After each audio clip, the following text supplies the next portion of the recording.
નમસ્કાર વિદ્યાર્થી મિત્રો, એમજે ટ્યુશન ક્લાસીસમાં ફરીથી તમારા બધાનું હાર્દિક સ્વાગત છે. આજે આપણે ધોરણ 11 અને આંકડાશાસ્ત્ર વિષય જેનું ચેપ્ટર નંબર 4 પ્રસારમાં અને એનું સ્વાધ્યાય 4.3 વિશે આજે આપણે ચર્ચા કરવાના છે. આના પહેલાની વિડીયોની અંદર આપણે સ્વાધ્યાય 4.2 વિશે ચર્ચા કરી ચૂક્યા છીએ. જો એ વિડીયો પહેલા ના જોયો હોય તો જોઈ લેજો. અને જે વિદ્યાર્થી મિત્રો અમારી ચેનલ ઉપર નવા હોય એ અમારી ચેનલને સબસ્ક્રાઇબ કરજો, વિડીયોને લાઈક કરજો અને આગળ શેર કરતા રહેજો. તો હવે આપણે દાખલા નંબર 1 થી શરૂઆત કરશું. સ્વાધ્યાય 4.3 નો દાખલા નંબર 1. એની અંદર 10 સૈનિકની ઊંચાઈ સેન્ટીમીટર નીચે મુજબ છે અને આ માહિતી પરથી આપણને શું કીધું છે? સૈનિકોની ઊંચાઈના માપનું સરેરાશ વિચલન શોધો. સરેરાશ વિચલન મેળવવાનું કીધું છે. અહીંયા શું આપેલું છે આપણને? અવલોકનની સંખ્યા કેટલી આપેલી છે? 160, 175, 158, 165, 170, 166, 173, 173, 163, 168. ટોટલ કેટલા આપેલા છે? 10. હવે આના ઉપરથી આપણને સરેરાશ વિચલન કીધું છે. સરેરાશ વિચલનનો મીનિંગ શું થાય? એમડી. તો એમડી મેળવવા માટે તમારે સૌપ્રથમ આનો શું કરવો પડશે? ટોટલ મારવો પડશે. તો આનો સિગ્મા એક્સ કહેવાય. તો શું મળશે આપણને? 1674. તો પહેલા આપણે શું મેળવી લઈશું? એક્સ બાર સિગ્મા એક્સ છેદમાં એન. તો 1674 ભાગ્યા કેટલા કરશું? કેટલી સંખ્યા છે અવલોકનની? 10. તો એક્સ બાર બરાબર કેટલા મળશે આપણને? 167.4. તો પેલા તો આપણને એમડી મેળવવાનું સૂત્ર ખબર હોવી જોઈએ. તો સૂત્ર શું આવે? આ કેવા પ્રકારની માહિતી છે? અવર્ગીકૃત. તો એના માટે એમડી મેળવવા માટેનું સૂત્ર શું છે? શું આવશે? અહીંયા સિગ્મા માનાંકમાં x માઇનસ x બાર છેદમાં શું આવે? સમજાય? તો પહેલા તો આપણે અહીંયા શું મેળવવું પડશે? x માઇનસ x બાર માનાંકમાં લખશું. ડાયરેક્ટ માનાંકમાં લખશું, નહીં લખીએ એમ નહીં. ડાયરેક્ટ શેમાં લખશું આપણે? માનાંકમાં. અને કોઈ પણ સંખ્યાને માનાંકમાં લખો તો માઇનસ હોય તો કેવી થઈ જાય? પ્લસ. પછી પ્લસ હોય માઇનસ થાય નહીં. એટલે આપણે ડાયરેક્ટ બાદબાકી કરશું, પણ માઇનસમાં હશે તો પણ કેવી લખશું આપણે? પ્લસમાં. હવે આનો મીનિંગ શું થાય કે x માઇનસ x બાર એનો મીનિંગ શું થાય કે આ કિંમતમાંથી આ કિંમત શું કરતું જવાનું છે? માઇનસ કરતું જવાનું છે. તો 160 માઇનસ કેટલા કરવાના છે? 167.4. તો કેટલા મળશે? 7.4. પણ માઇનસમાં નહીં લખવાનું. કેમાં લખવાના? પ્લસમાં. શું કામ? માનાંકમાં લખીએ છે એટલા માટે. હવે 175 માઇનસ 167.4 7.6. પછી 158 માઇનસ 167.4 એટલે 9.4. પછી 165 માઇનસ 167.4 2.4. 170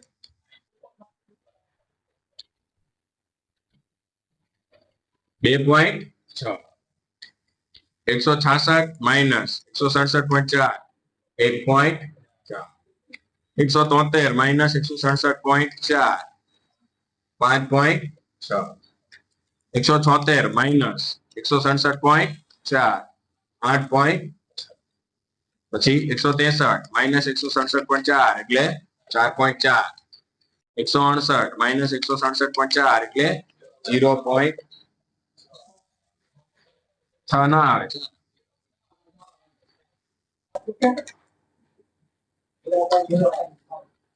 0.6.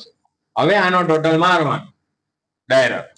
તો 7.4 પછી 7.6 plus 9.4 plus 2.4 plus 2.6 plus 1.4 plus 8.6 plus 8.6 plus 4.4 plus 0.6 50 આવશે. કેટલો આવશે? 50. તો હવે અહીંયા એમડી માં મૂકી દઈએ આપણે. તો આના બરાબરનો જવાબ આપણે કેટલો મળ્યો? 50 ભાગ્યા કેટલા કરશું? 10. તો આપણને સરેરાશ વિચલન કેટલું મળશે? md બરાબર 5. આ તો આપણો પહેલો દાખલો. ખબર પડી બધા? તો હવે આપણે દાખલા નંબર 2 ની ચર્ચા કરીએ. તો દાખલા નંબર 2 ની અંદર કીધું છે એક કારખાનામાં રહેલા યંત્રમાં વપરાતી બોલ બેરિંગની સંખ્યાનું વિતરણ નીચે મુજબ છે. બોલ બેરિંગની સંખ્યા આપેલી છે અને આપણને આ માહિતી પરથી શું કીધું છે? યંત્રમાં વપરાતી બોલ બેરિંગની સંખ્યાનું સરેરાશ વિચલન ને સરેરાશ વિચલાંક શોધવાનું કીધું છે. તો પહેલા અહીંયા આપણે લખી નાખશું, આ બાજુમાં લખી નાખું. md બરાબર શું હતું? આપણે સિગ્મા x માઇનસ x બાર છેદમાં n. આપણને જવાબ શું મળ્યો હતો? કારણ કે અહીંયા આપણે બાજુમાં આખો દાખલો સમય પૂછી નાખો. તો દાખલા નંબર 2. હવે એમાં x ની કિંમત શું આપેલી છે આપણને? 2, 4, 6, 8, 10, 12, 14 અને 16. ટૂંકમાં 2 નું અંતર આપણને લાવી રહ્યું. બાજુમાં શું આપેલું છે? f. 2, 2, 4, 5, 3, 2, 1, 1. અહીંયા આનો ટોટલ મારો એટલે આપણને શું મળશે? n. n બરાબરની સંખ્યા બરાબર શું થશે? 20. તો n બરાબર આપણને મળશે 20. તો સૌથી પહેલા આપણે મેળવવું પડે x બાર. પણ અહીંયા આપણને કેવા પ્રકારનું આવૃત્તિ વિતરણ આપેલું છે? અસતત અને વર્ગીકૃત. તો fx ની રીતે આપણે x બાર મેળવશું. fx નો મીનિંગ શું થાય? બંનેનો ગુણાકાર. તો 2, 2, 4, 4 દુ 8, 6 ચોક 24, 8 પંચુ 40, 10 તરીને 30, 12 દુ 24, 14 એકા 16 એકા ટોટલ 4, 8, 24, 40, 30, 24 પ્લસ 14 અને 16 160. હવે આપણે x બાર નું સૂત્ર સિગ્મા fx છેદમાં n. તો 160 ભાગ્યા કેટલા કરવાના? 20. તો x બાર કેટલા મળશે આપણને? 8. રેડી? બધાને ખબર પડી?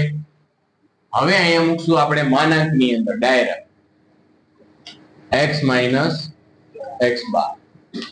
માનાંકમાં લખીએ એટલે એક વસ્તુ યાદ રાખવાની કે માઇનસમાં લખવાની નહીં. જો તમે માઇનસમાં લખ્યું માનાંકમાં હશે તો તમારો આખો દાખલો ખોટો આવે. તો હવે આપણે શું કરવાનું છે? x ની કિંમતમાંથી x બાર ની કિંમત માઇનસ કરતું જવાનું. એટલે કે આ કિંમત આમાંથી શું કરતું જવાનું? x ની કિંમતમાંથી માઇનસ કરવાનું. 2 માંથી આપણે 8 બાદ કરશું એટલે કેટલા મળશે? અહીંયા 6. 4 માંથી 8 બાદ કરશું એટલે 4. 6 માંથી આપણે 8 બાદ કરશું એટલે 2. 8 માંથી 8 બાદ કરશું એટલે 0. 10 માંથી આપણે કેટલા બાદ કરશું? 8 એટલે કેટલા આવશે? 2. 12 માંથી આપણે 8 બાદ કરશું એટલે 4. 14 માંથી આપણે 8 બાદ કરશું એટલે 6. 6 માંથી આપણે 8 બાદ કરશું એટલે 8. ખબર પડી? ઓકે. હવે અહીંયા લખી નાખશું f ગુણ્યા x માઇનસ x બાર. ખબર પડી? હવે જે આ માનક વાળું મળ્યું છે એનો f સાથે શું કરવાનો છે? ગુણાકાર. એટલે કે આનો નાનો શું કરવાનો? ગુણાકાર. તો 2 ગુણ્યા 6 એટલે કેટલા થાય? 12. પછી 2 ગુણ્યા 4 એટલે 8. 4 ગુણ્યા 2 એટલે કેટલા થશે? 8 જ થશે ને? પછી 5 ગુણ્યા 0 એટલે 0. 3 ગુણ્યા 2 એટલે કેટલા થાય? 6. 2 ગુણ્યા 4 એટલે 8. 6 અને 8. હવે આનો ટોટલ મારો. તો 12 plus 8 plus 8 plus 6 plus 8 plus 6 8 6 56. તો આનો શું મળે છે? 56. હવે આપણે md બરાબર નું સૂત્ર. તો md બરાબર સિગ્મા f માનાંકની અંદર x માઇનસ x બાર છેદમાં શું આવશે? n. તો આપણને કેટલા મળ્યા છે? 56 ભાગ્યા કેટલા કરવાના? 20. તો કેટલા મળશે? 2.8. આ શેના બરાબર મળ્યા આપણને? md બરાબર. હવે એને શું મેળવવાનું કીધું હતું? સરેરાશ વિચલન. તો અહીં લખી નાખવાનું સરેરાશ વિચલન બરાબર md ના છેદમાં x બાર. સમજાય છે? આ એનું સૂત્ર. તો એમડી કેટલા મળ્યા? 2.8 અને છેદમાં x બાર કેટલા મળ્યા છે? 8. તો જવાબ કેટલો આવે છે? ભાગ્યા 8 એટલે કેટલા મળશે? 0.35. આ તો આપણો દાખલા નંબર 2. કોઈને કઈ પ્રશ્ન છે કે કઈ રીતના મેળવું? ઓકે, હવે જોઈએ દાખલા નંબર 3. હવે આપણે દાખલા નંબર 3 વિશે જોઈએ. તો દાખલા નંબર 3, દાખલા નંબર 3 ની અંદર કીધું નીચે આવેલી કોલ દીઠ વાતચીતના સમય પૂરી મિનિટમાં અને વિતરણ પરથી કોલ દીઠ વાતચીતના સમયનું સરેરાશ વિચલન અને સરેરાશ વિચલન શોધો. અહીંયા આપણને વાતચીતનો સમય આપેલો છે કે કેટલી કલાક વાત ચાલે છે, કોલની સંખ્યા આપેલી છે, કેટલી મિનિટ ચાલે છે, કલાક તો નથી આપેલી પણ મિનિટ આપેલી છે. તો એનો મિનિટ આપણને બંને વસ્તુ આપી દીધી. એના પરથી આપણે શું મેળવવાનું કીધું છે? સરેરાશ વિચલન અને વિચલન. તો 3 મિનિટ, પછી 5 મિનિટ, 10 મિનિટ, 12 મિનિટ અને 15 મિનિટ. હવે કેટલી વાર આ કોલ રિપીટ થાય છે? તો કોલની સંખ્યા આપેલી અને શું કહેવાય? f. 4, 7, 6, 2 અને 1. તો આનો આપણે સરેરાશ વિચલન અને વિચલન શોધવાનો છે. f નો ટોટલ મારો. તો n બરાબર અહીંયા પણ આપણે કેટલા લઈશું? 20. x બાર ફરજિયાત મેળવવાનું. સરેરાશ વિચલન કીધું હોય એટલે તો પહેલા આપણે શું મેળવશું? fx. 4 તરીને 12, 7 પંચું 35, 60, 24 અને 15. Total 12 plus 35 plus 60 plus 24 plus 15 146. તો x બાર બરાબર સિગ્મા fx છેદમાં n. 146 ભાગ્યા કેટલા કરશું આપણે? 20. તો 146 ભાગ્યા આપણે 20 કરીએ એટલે કેટલા મળશે? 7.3. આ મળી ગયા આપણને x બાર. હવે જોઈએ આપણે x માઇનસ x બાર, માનાંકમાં x માઇનસ x બાર. તો આ કિંમતમાંથી આ કિંમત શું કરવાની છે? માઇનસ કરવાની. તો 3 માંથી આપણે કેટલા બાદ કરશું? 7.3. એટલે કેટલા મળશે? માઇનસ માં નહીં લખવાના બધી, 4.3 પણ કેવા લખવાના? પ્લસ. શું કામ? માનાંકમાં છે એટલા માટે. 5 માંથી આપણે કેટલા બાદ કરશું? 7.3 એટલે 2.3. હવે 10 માંથી બાદ કરશું 7.3 એટલે 2.7.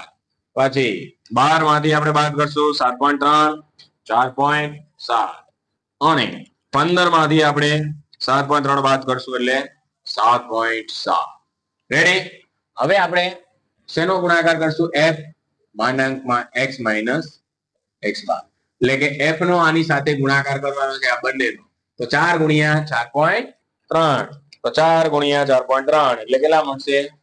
17.2. પછી 2.3 ગુણ્યા કેટલા કરશું? 7 એટલે કેટલા મળશે? 16.1. પછી 2.7 ગુણ્યા કેટલા કરશું આપણે? 6 એટલે કેટલા મળશે? 16.2. પછી 4.7 ગુણ્યા 2 કરશું એટલે કેટલા પડશે? 9.4. અને 7.7 ગુણ્યા 1 એટલે 7.7. આને ટોટલ મારશું એટલે આપણને મળશે 9.4 પ્લસ 16.2 પ્લસ 16.1 પ્લસ 17.2 66.6. રેડી? હવે આપણે md મેળવશું. તો sigma f માનાંકમાં x minus x બાર છેદમાં n. તો 66.6 ભાગ્યા કેટલા કરશું આપણે? 20. તો કેટલા મળશે આપણને ભાઈ? md બરાબર 3.33. આ મળી ગયા આપણને md. એને શું મેળવવાનું કીધું હતું? સરેરાશ વિચલન. તો સરેરાશ વિચલન. તો md ના છેદમાં x બાર. તો md એટલે આપણને મળ્યા 3.33 છેદમાં x બાર એટલે 7.3. તો એને ભાગ્યા 7.3 એટલે કેટલા મળશે? 0.46. તો આ હતો આપણો દાખલા નંબર 3. 0.46 આપણો જવાબ છે. હવે જોઈએ દાખલા નંબર 4. તો દાખલા નંબર 4 ની અંદર શું કીધું છે એની પહેલા રકમ જોવી પડશે, પછી આપણે કરશું.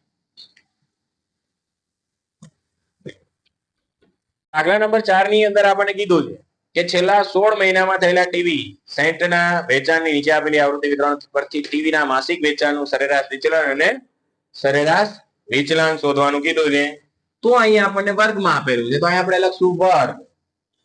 તો વર્ગમાં શું આપેલું છે? 10 થી 20, સોરી 10 થી 30, પછી 30 થી 50 અને 50 થી 70, 70 થી 90 અને 90 થી આમ ગણો તો કેટલાનું અંતર થાય છે? 20 નું અંતર 10 થી 30, કેટલાનું અંતર થયું? 20. અહીંયા પણ 20, બધા વચ્ચે કેટલાનું થયું? 20 નું જ અંતર. તો બાજુમાં શું લખશું આપણે? f. મહિનાની સંખ્યા 1 4 6 4 1 રેડી કહેવાય. ચલો આના પરથી આપણને સરેરાશ વિચલન અને વિકલાંગ શોધવાનું કીધું છે. એ પેલા આપણે આ બધાની શું મેળવવી પડશે? મધ્ય કિંમત. તો અહીં મધ્ય કિંમત મેળવી લઈએ. x તો કેટલી આવશે? 20 આવશે. પછી કેટલા આવશે?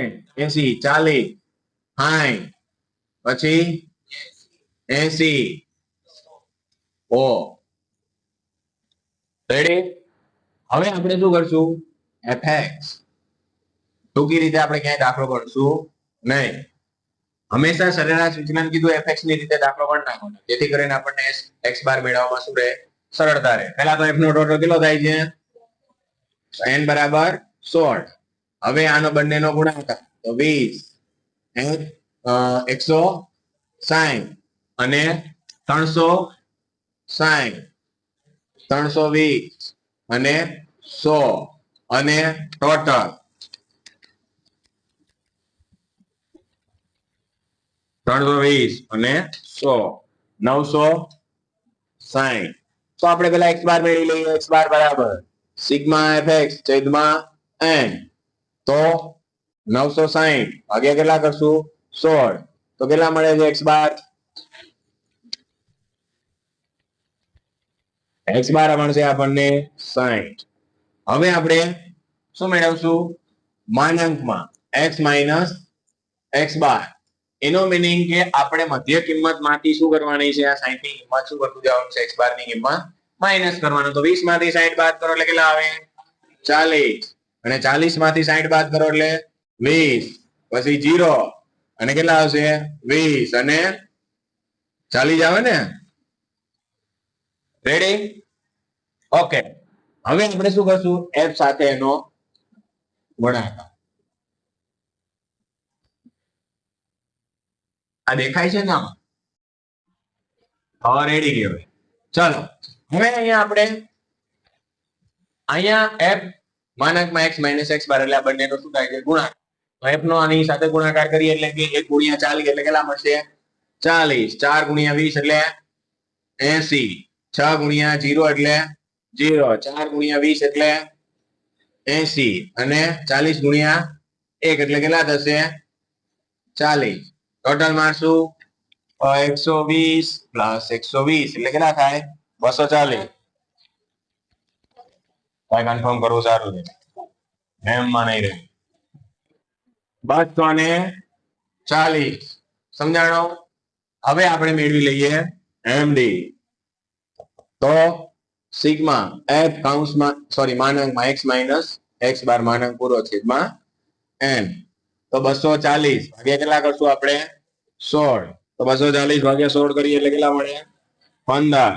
એનો મીનિંગ કે md બરાબર આપણને મળ્યા છે 15.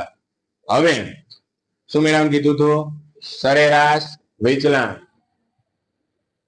તો સરેરાશ વિચલાંક માટેનું સૂત્ર શું આવશે? md ના છેદમાં x બાર. md 15 ભાગ્યા 60 0.25. આ તો આપણો દાખલા નંબર 3 અને 4. હવે જોઈએ છેલ્લો દાખલો સ્વાધ્યાયનો દાખલા નંબર 5. હવે જોઈએ દાખલા નંબર 5. તો દાખલા નંબર 5 ની અંદર આપણને કીધું છે કે એક ફેક્ટરીમાં બોક્સ દીઠ જુદી જુદી સંખ્યાઓ કોઈ વસ્તુના એકમમાં મૂકેલા છે 50 બોક્સમાં મૂકેલી કોઈ વસ્તુના એકમનો વિતરણ નીચે મુજબ છે તે પરથી બોક્સ દીઠ એકમોની સંખ્યાનું સરેરાશ વિચલન. ખાલી આપણને શું કીધું છે? સરેરાશ વિચલન મેળવવાનું કીધું છે. અહીંયા n બરાબર આપણને 50 કહી દીધું. કેટલા બોક્સ કીધા છે? 50. અહીંયા આપણને વર્ગ આપી દીધા છે 0 થી 10, 10 થી 20, 20 થી 30, 30 થી 40, 40 થી 50, 50 થી 60, 60 થી 70. બાજુમાં શું આપેલું છે? f. 5, 8, 15, 7, 6, 3 અને n બરાબર કેટલા થાય છે? 50. હવે અહીં આપણને કેવી વર્ગ લંબાઈ આપેલી છે? સમાન વર્ગ લંબાઈ આપેલી. સૌ પ્રથમ આપણે શું મેળવશું? મધ્ય કિંમત. એટલે કેટલી મળશે? 5, પછી 15, 25, 35, 45, 55 અને 65. હવે આપણે શું મેળવશું? fx. તો બાજુમાં લખી નાખશું આપણે fx. આ બંનેનો ગુણાકાર 6 પંચા ને 30, 15 પંચા 75 અને 8 પંચું 25 ગુણ્યા 8 એટલે કેટલા થાય? 200 અને 15 ગુણ્યા 35 એટલે કેટલા થશે? 525. 7 ગુણ્યા 45 એટલે કેટલા થશે? 315 અને 55 ગુણ્યા 6 એટલે કેટલા થશે? 330. 65 ગુણ્યા 3 એટલે કેટલા થશે? 195. આ બધાનો total 30 plus 75 plus 200 plus 525 plus 315 plus 330 plus 195 એટલે 1670. તો હવે આપણે શું મેળવશું? x બાર. તો શું મળશે આપણને? સિગ્મા fx છેદમાં n. તો 1670 ભાગ્યા કેટલા કરશું આપણે? 50. તો x બાર બરાબર કેટલા મળશે આપણને? 33.4. આ મળી ગયા આપણને x બાર. હવે એને મેળવશું આપણે માનાંકમાં x માઇનસ x બાર અને બાજુમાં લખી નાખીએ f માનાંકમાં x માઇનસ x બાર. રેડી? તો અહીંયા આપણે બાદ બાકી કરશું આમાંથી x બાર ની કિંમત એટલે કે 5 માંથી આપણે 33.5 બાદ કરીએ તો 33.4 તો કેટલા મળશે? 28.4. પછી 15 માંથી આપણે 33.4 બાદ કરશું એટલે કેટલા મળશે? 18.4. 25 માંથી આપણે 33.4 બાદ કરીએ એટલે 8.4. 35 માંથી આપણે 33.4 બાદ કરીએ એટલે 1.6. 45 માંથી આપણે 33.4 બાદ કરીએ એટલે 11.6. પછી 55 માંથી 33.4 21.6 અને 65 માંથી 33.4 બાદ કરીએ એટલે 31.6. હવે આનો આપણે શું કરવાનો છે? આની સાથે f સાથે શું કરવાનો? ગુણાકાર. એટલે કે 28.4 ગુણ્યા કેટલા કરશું આપણે? 6 એટલે કેટલા મળશે? 170.4. પછી 18.4 ગુણ્યા કેટલા કરવાના છે? 5 એટલે કેટલા મળશે? 92. પછી 8.4 ગુણ્યા કેટલા કરવાના છે? 8 એટલે કેટલા મળશે? 67.2. અને 1.6 ગુણ્યા કેટલા કરવાના? 15 એટલે કેટલા મળશે? 24. અને 11.6 ગુણ્યા કેટલા કરશું? 15 એટલે કેટલા મળશે? 11.6 ગુણ્યા કેટલા કરશું? 7 એટલે કેટલા મળે છે આપણને? 81.2. મિસ્ટેક નથી થઈ. રેડી છે. હવે 21.6 ગુણ્યા કેટલા કરશું આપણે? 6 એટલે કેટલા મળશે? 129.6 અને 31.6 ગુણ્યા 3 એટલે કેટલા મળશે? 94.8. આ બધાનો total 129.6 plus 81.2 plus 24 plus 67.2 plus 92 plus 170.4 એટલે કેટલા મળશે? 659.2. હવે આપણે શું મેળવી લઈશું? md. તો sigma f માનાંકમાં x minus x બાર છેદમાં n. 659.2 ભાગ્યા કેટલા કરશું આપણે 50 તો એમડી બરાબર કેટલા મળે છે ભાઈ 13.18 13 કેટલા મળશે 18 આ તો આપણો દાખલા નંબર 5 અને સ્વાધ્યાય 4.3 હવે નેક્સ્ટ વિડીયો ની અંદર આપણે સ્વાધ્યાય 4.4 ની ચર્ચા કરશું જય હિન્દ જય ભારત